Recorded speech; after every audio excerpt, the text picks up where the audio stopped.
guys, so this is day 2 of polynomials. What we're doing today is something called the remainder theorem. Okay, now this has to do with the long division we did a couple of days ago. It's sort of a shortcut just to find the remainder itself. So what this says is basically if you have f of x would be our polynomial. Okay, so if your f of x is divided by x minus a, what you should have is your remainder, which is just f of a. So again, what this basically is saying, and this is, I know it's kind of abstract, we'll do an example right after this, but if you have, now you should set this equal to 0, but if you plug in a into this polynomial, f of x, you should be able to find your remainder, which is what we say f of a. So this is an example that you guys saw the other day when we were doing long division. Now, I'm going to do this the traditional way that you guys have done before, so that's x minus 3, which is our divisor. You have x squared plus x and plus 3.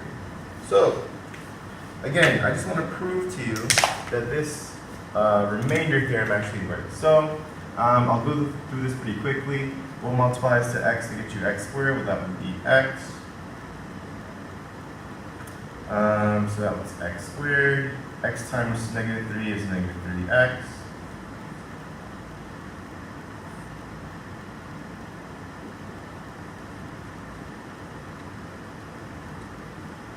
What multiplies to x to get you 4x? That's plus 4. So 4 times negative 3 is negative 12. Okay, so what we end up with is actually a remainder, maybe you can't see this, but a remainder of 15. So that is a remainder. And we can write that as x plus 4 plus 15 over x minus 3. Okay? Now, I want to prove to you this theorem actually works. So, let's go ahead and do it. Now, what we do here is take our divisor, so that would be, we'll set this equal to 0, x minus 3 equal to 0 is x is equal to 3. Okay? We're taking this and we're plugging it straight in to our polynomial to find out what the remainder is. Now remember, what we had last time was a remainder of 15, so we should end up with 15 here.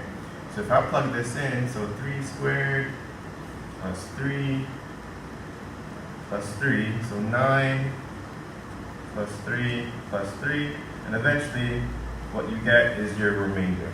So for practical purposes, if someone asks you the remainder of what this is or what that is, you can simply just plug in your divisor and set it equal to 0 into your polynomial and you'll find out what your remainder is.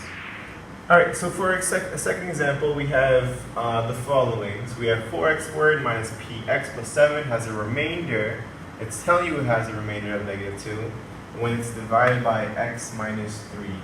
So we want to find p. So again, it's telling you a couple things.